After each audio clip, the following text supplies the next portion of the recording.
that whole experience has had lasting effects. Yeah. It has set me up in my new role I have a lot of trepidation. I broke trust with myself by not listening to my gut that has never failed me. I allowed my ego and my pride to take over there because it was getting fed, and I hurt myself very, very dearly.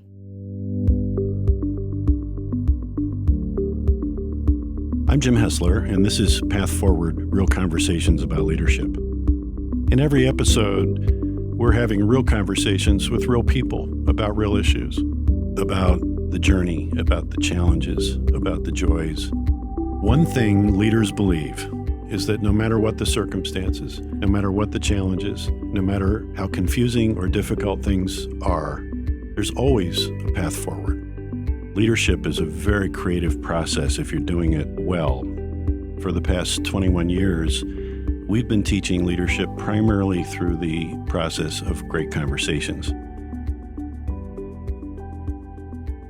Vicky is a senior executive in the tech industry, and she's had a long career. She's in a field that's historically male-dominated, and while she has a really impressive resume, one experience really stands out, and that's the experience that she wants to talk with us about today.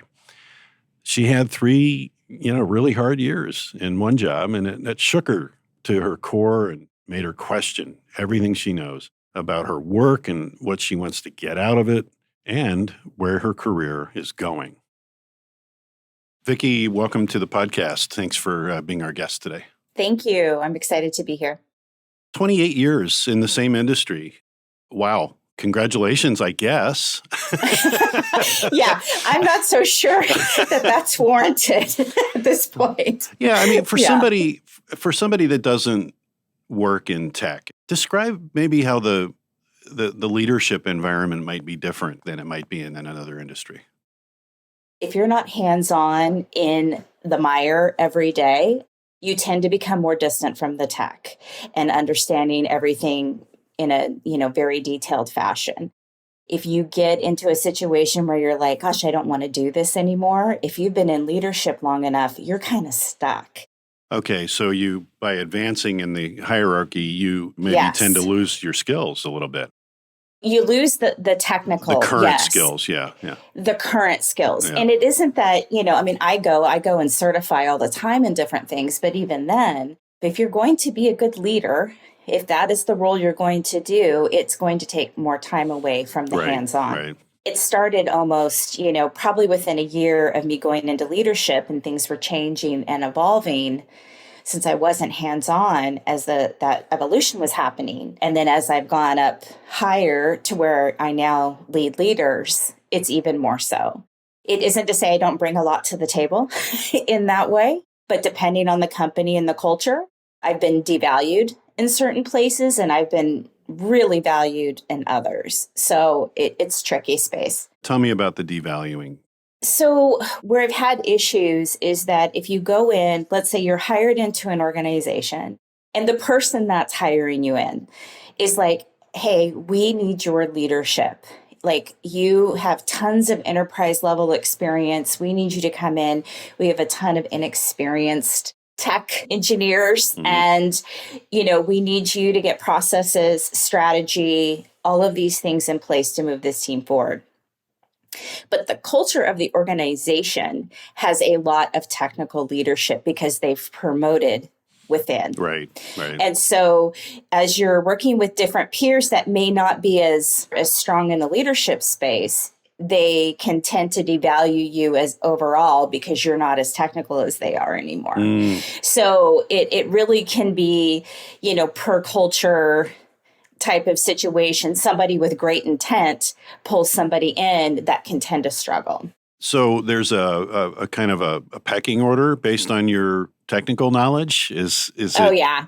And really depending on the culture, how you're treated as a result. Mm-hmm. I am a leader that you can drop in the absolute middle of chaos, and I will create structure, and I will create, a very good path forward that is healthy and safe and supports the business in a way that it needs to be supported. So somebody like me comes in and starts doing that, and then these other leaders that have kind of grown up through the organization are like, who is this person? And they can tend to look for things not like, hey, what's the great thing is she bringing? Here's what she's not bringing. Yeah, as you look back on those kind of experiences where maybe you felt devalued or undervalued, is there anything that you would do differently if you went back into some of those situations to do it over again? There was one whole experience where I wish I wouldn't have done it. I wouldn't have done it at all, or would have done it differently? Would not have done it. No, wouldn't have done it at all. And it's something that will impact me for a long time. I interviewed with this company. I interviewed with them for a senior leader role for 8 hours. And throughout that 8 hours, I'm interviewing them just like they're interviewing me. Mm-hmm. And at the end of the day, I said, this is not a fit for me. I don't see a path to success for myself. I'm a great leader, but culturally here, I'm not going to fit. Like, you guys don't want me. And you could tell that from 8 hours of interviews. I could tell that. Mm-hmm. I looked at how people were showing up. I looked at, through conversations with people that would be my close peers. I thought at the end of the day, I don't want to work with these people. And they are not culturally, I'm just not going to fit here. So let me guess, you took the job anyway. No? Yeah. So I walked away. Oh, you did? I walked away. I told the recruiter, and he had never had that happen before. And he's been a recruiter for 20 plus years. Yeah. And then the hiring director emailed me like a couple days later. He's like, what happened? So I very thoughtfully laid everything out for him. And I said, I just don't think it's a fit. And he's like, what you're saying is not a fit is exactly what we need. Like, that's why I want you. Right. And so he spoke to my pride. He spoke to my ego, all of these things, right? And my gut the whole time, Jim, is saying, don't do this. This is not good for you. Don't do this. And I did it. And then everything that I was concerned about within this company came to fruition within the first 3 months. Mm-hmm. And then it was a fight from the beginning to get anything done. And my peers that I was concerned about working with ended up being exactly the problem that I thought it would be. You have a bunch of engineers that are promoted into leadership, which is a huge problem in IT, that have zero emotional intelligence, next to no self-awareness. My leader that I reported to was extremely difficult. So I tried to quit at the 10-month mark. I'm like, yep, this didn't work. Lesson learned, right? And so my boss brought in the SVP of the company to talk to me and talk me into staying. Are you sorry that you got talked into that, or do you think? Yes, I am. Okay. So the next 2 years were an absolute nightmare. I was trying to hold on through February of 2022 because I was going to get a massive payout. Mm-hmm. And I ended up leaving 3 months early because it was so bad and I was being treated so poorly that it just didn't go along with my personal values to stay there because of a large sum of money. Yeah. Okay. So treated you poorly. Let's talk about what that looked like. Is this an issue where your ideas got shot down? Is this an issue were these issues of trust? So I was hired under this one leader. He ended up leaving for contentious reasons. And I got shifted to another part of the organization that was considered less than. It devalued me to shift me over there. And I was worried about that change because here I'm trying to launch this program to fix this major issue for the organization. And I'm like, this is going to be a problem because I'm not going to be as valued. I'm not going to be able to get as much done. But I was trying to be a team player, like, hey, all right, if you guys need this, I'm happy to do this and continue to move on this. So they shifted me under another leader that didn't really have experience in my space. We didn't mesh very well. I'm trying to get this program going. We get funded, we get defunded. We get a head count here, it get pulled. So we couldn't move anything forward for 2 years, but we had everything planned and ready. And so when I say it wasn't treated well, I kept being told I needed to do this, but I wasn't enabled and empowered to do this. One of the most fundamental needs that we all have in the workplace, and one of the most difficult things I think sometimes for leaders to provide is clarity. It's a word that I've used more and more over the years. And it sounds like there was a lack of clarity, maybe not only with you, but with the people that hired you. So I'm hearing that as a problem. And I'm also hearing a lack of sponsorship or Yeah. support for you, right? So here Yeah. we're going to ask this person to go in and be a change agent, and we're going to ask them to step into a situation where there's somebody already there who has their own turf and their own style, Yeah. and that requires kind of an extraordinary level of having your back Right. in that sort of a situation. Is that part of what was missing for you? Absolutely. And I will say, and I'm very fortunate to be able to say this, but that this opportunity was the first time in my career in over 25 years that I didn't have a connection with any of the leaders that I had at this organization over the 3 years. Yeah, okay, let's stop right there because that's such a critical point. I was Yes. going to ask you if this had ever happened to you. Oh, yeah. It never had.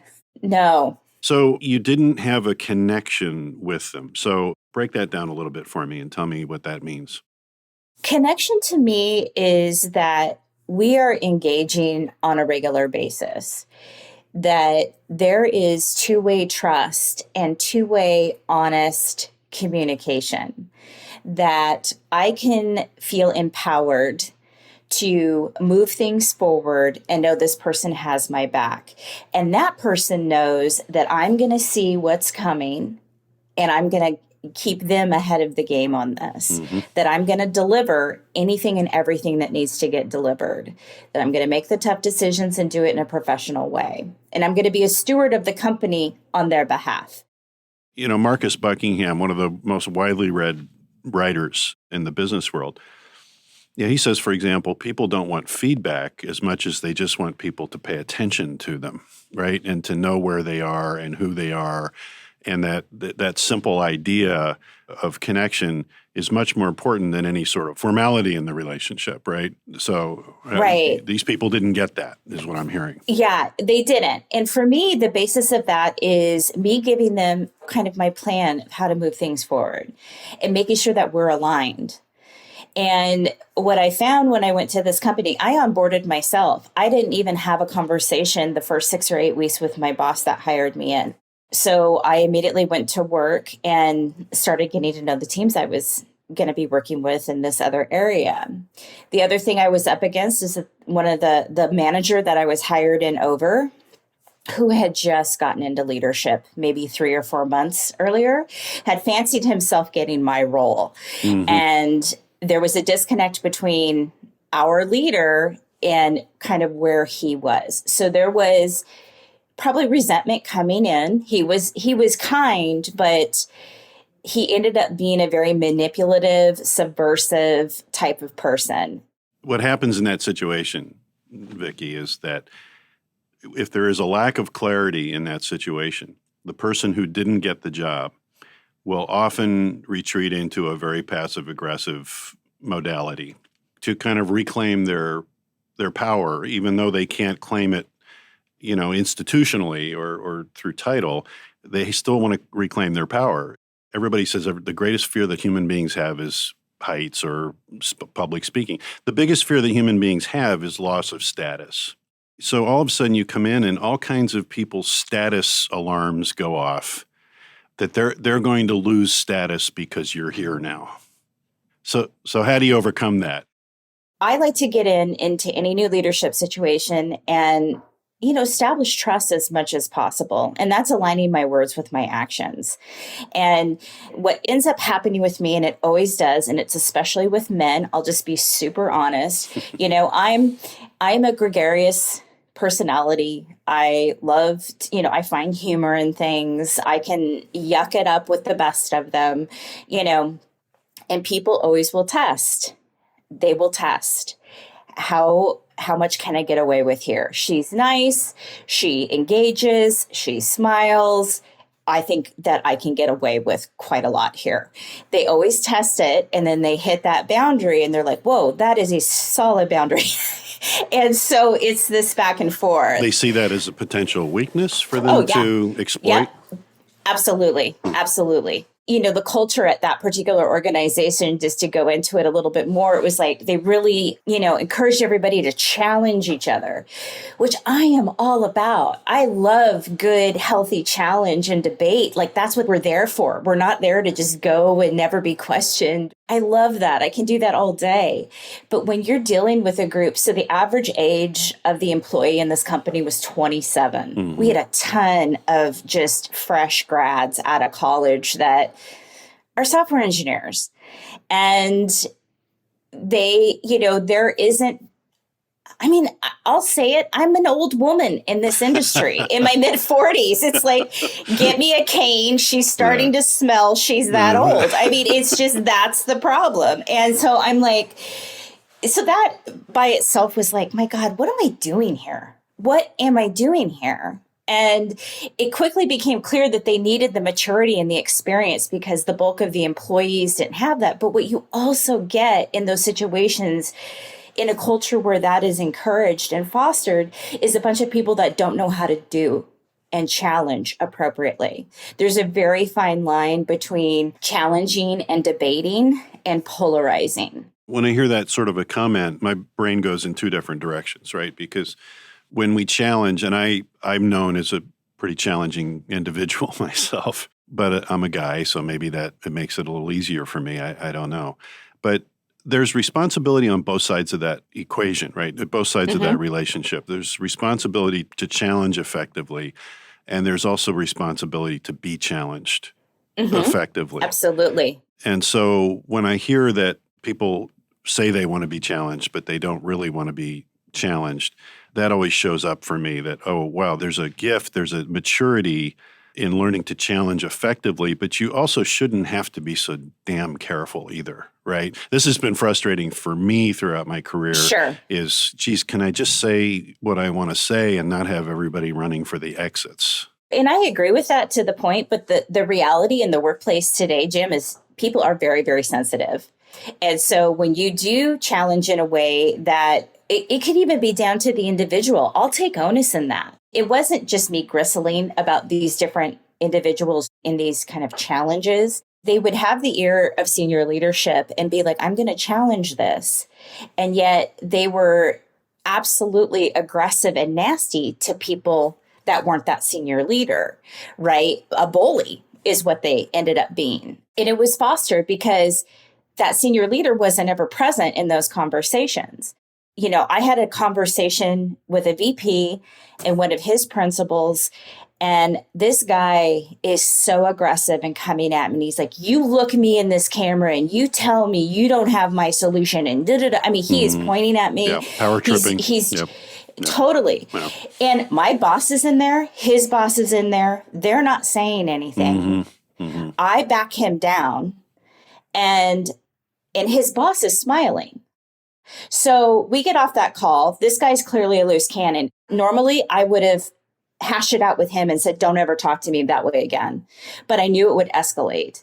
So I went to his leader because I also needed to talk to his leader about his behavior. And I said, listen, I don't allow people to talk to me that way. I don't allow it in my personal life, and I really don't allow it in my professional life. Get him reined in, or this is going to escalate very quickly. And I know you need him. And I said, furthermore, I don't appreciate your behavior in that meeting as you're smiling and amused by his behavior. And he goes, oh, I was smiling because I was uncomfortable. So you knew there was a situation and you did nothing. So that's just one of many of those types of examples. Yeah, a couple of things here, and thanks for sharing that. I mean, that's probably a story that a lot of people who are listening can relate to. Yeah. Accountability is kind of a central tent pole for the organization. It kind of holds everything up. If you're engaging with somebody who's not being held accountable by their boss, then that makes it very difficult for you. Now, I can imagine a scenario in which going directly to the person might have worked, but I heard some pretty combative language from you in this conversation that would have made me concerned about how you would have approached that person about that issue. Right. I mean, so. I would have made it very clear. And because of how aggressively he came at me in that conversation, it would have escalated for sure. Okay. I can only trust that that's true, that there would have been no way to go to that person and say, listen, I was very uncomfortable in that conversation. I mean, when you address an issue like that, you absolutely have to own what you're feeling. All you can really comment on in any situation is how you felt. You can't put any thoughts or intentions into the other person's mind. You just can't do that. I get that you got defensive, and I get that you wanted to fight back. Is there any concern I should have about the way that you approached that, if you don't mind me asking? I was clear. I think it was validated when his leader said I was uncomfortable. Right. And that's why he was smirking. Yeah.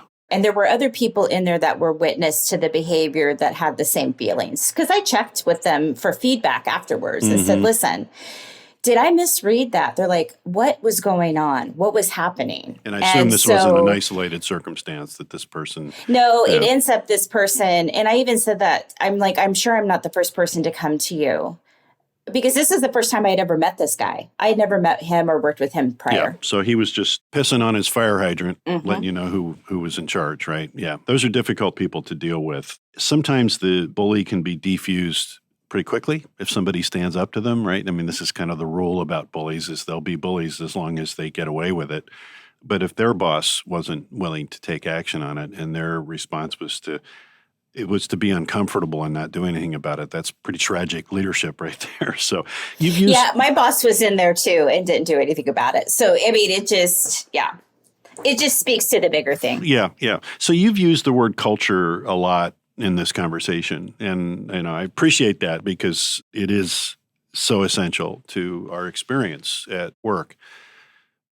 Now that you've had this experience and you walk into a new environment, what are some of the cultural things you're looking for? How would you describe a really positive culture? Culture is a big word, and I like to break it down when I can. Yeah, and I just did this through a job search. So when I left that company, eventually I took 9 months off. And so when I was doing my job search, that's exactly what I was sussing out, which is it a culture of feedback and safety and not duplicate the mistake I made? Figuring out if they find certain people so valuable that those people get away with anything and everything, or is everybody expected to show up as professionals and engage in a way that is productive? And so I dug into that on my job search. How did you do that? Clearly, the extended interview process with the previous employer raised some concerns with you. Are you able to find out what you need to find out in that process to make that decision?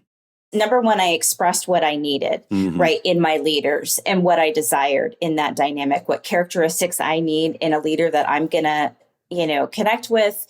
The fact that I've had experiences where that wasn't that great and that it wasn't something that I could sustain. Like I was very honest in that process. Well, because the relationship between you and your future boss is so important, I think a lot of people would probably have a lot to learn from you in regard to how you're going about making these choices.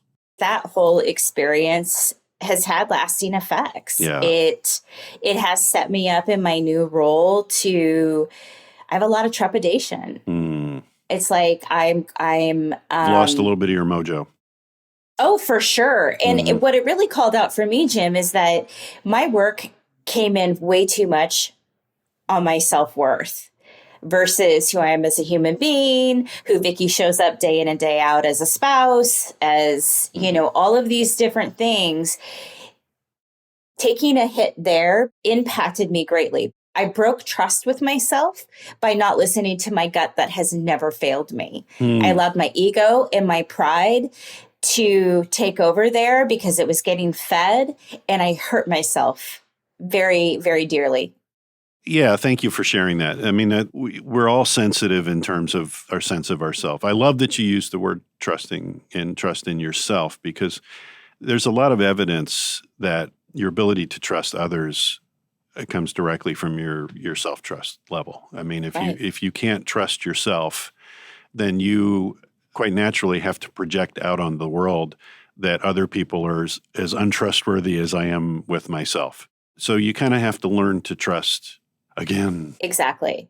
Even in this new role that is just this really wonderful company with a wonderful mission. And I love my entire team and I love how culturally diverse it is. And, I always have to remind myself, it's like, check the motivations and intent here. There's zero bad.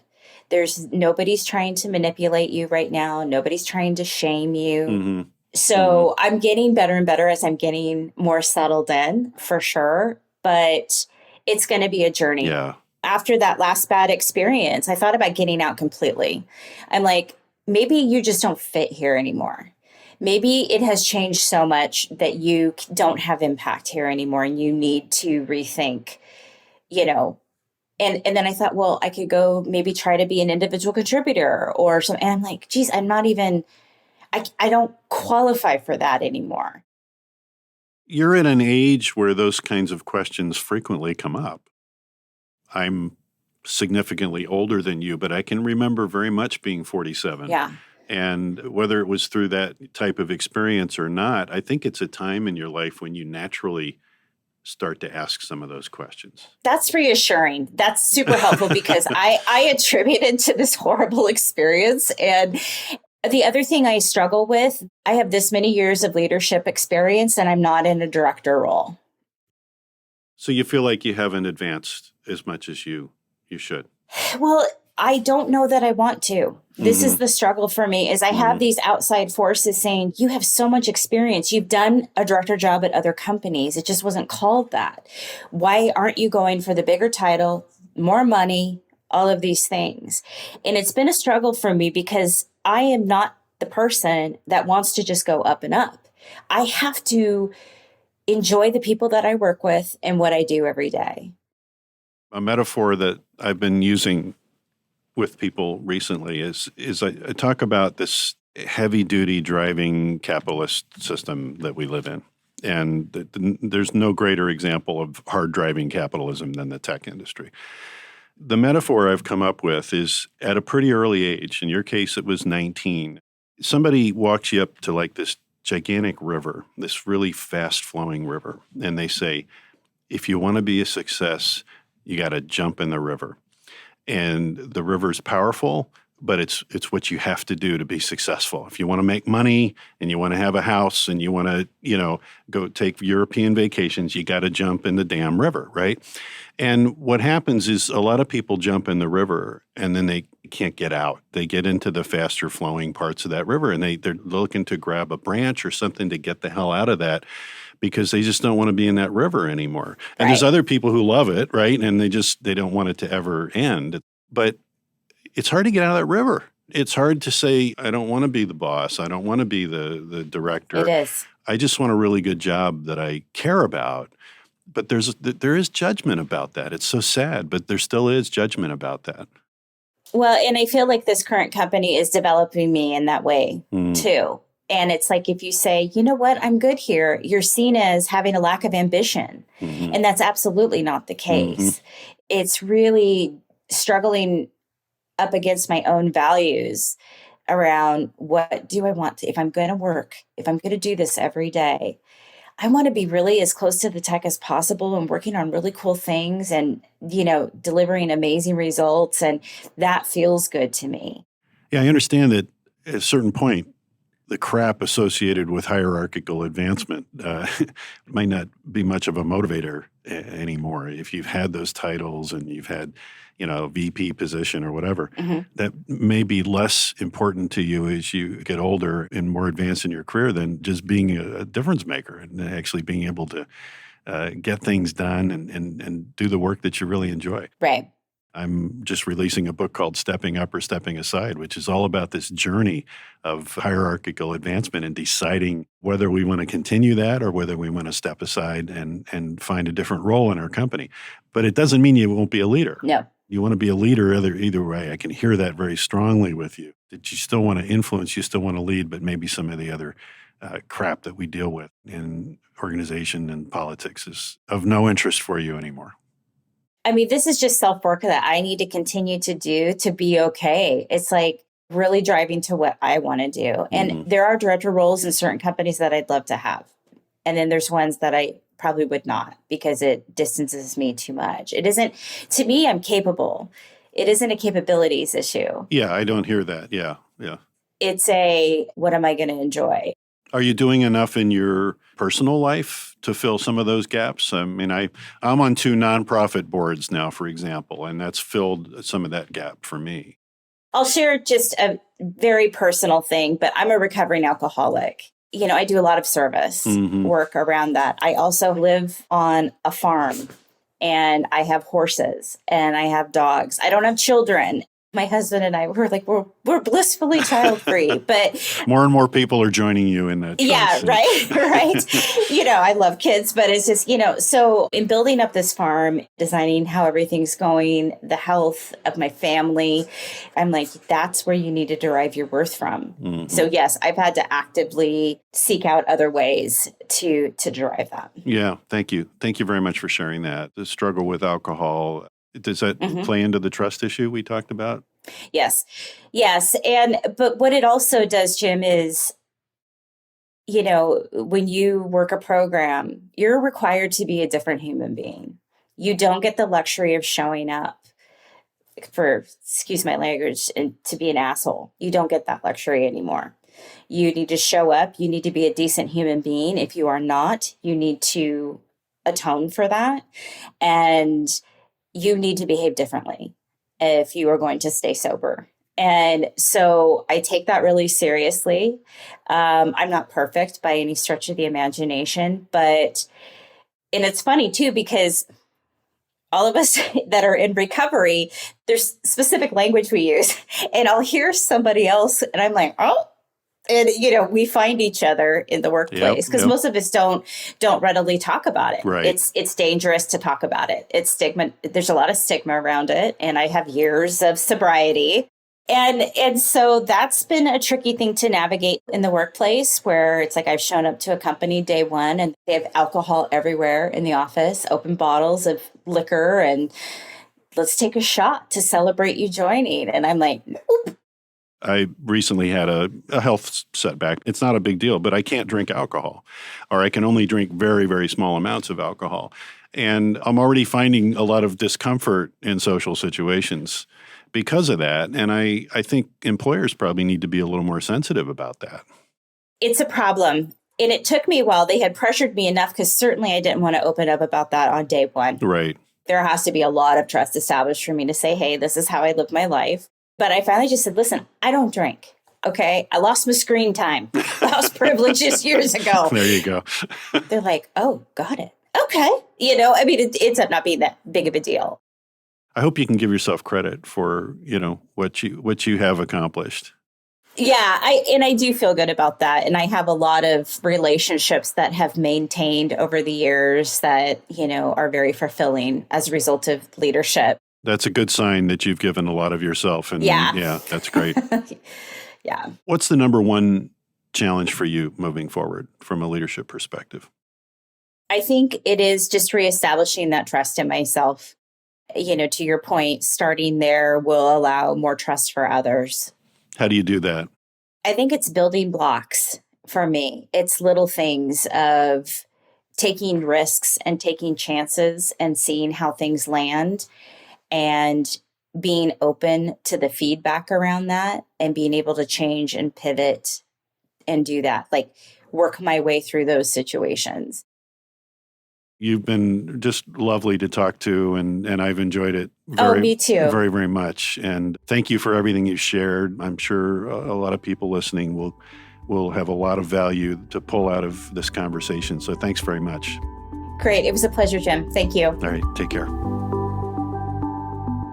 I have my own set of takeaways from the conversation I've just had with Vicky. I think what really has nested in with me about that conversation is just this person's journey. She acknowledged a problem with alcohol. She acknowledged an issue with reaching a difficult stage in her career. reeling, in a sense, from a negative experience with a previous job.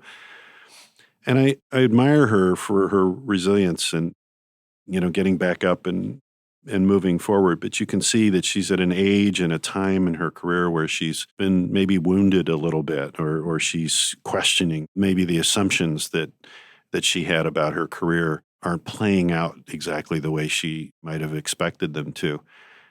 And I guess, being the age that I am, I get my first Social Security check next month. I just want you to know that, that's normal. When you go through a long career, you're going to have stops and starts, and you're going to have times when you run into the wall, and you're going to have times when you have to question a lot of the assumptions you've made about your career and even about who you are. And I guess I just want to say that when those times come, to try to embrace them as much as you can. I went through a devilishly difficult time in my late 40s, around the same time that Vicky was describing her challenges. And I came out just in a much better place. But the only reason I was able to come out in a better place is because I confronted head on what was going on there. I didn't shy away from it. I didn't try to pretend that I wasn't struggling.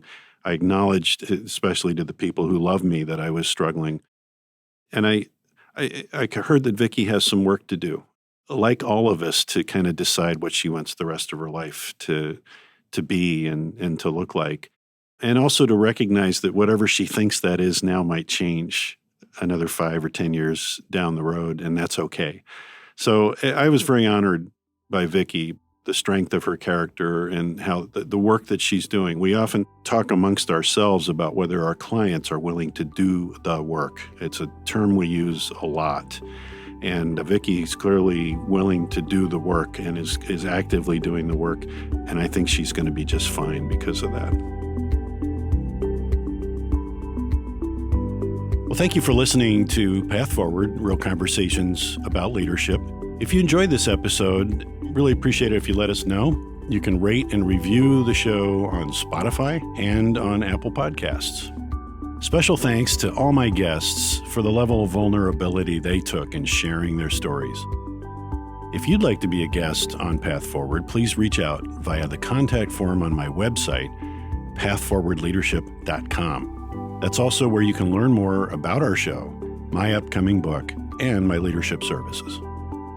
This episode is produced by Large Media. You can find them at larjmedia.com. As always, thank you for listening. I'm Jim Hessler, and this is Path Forward.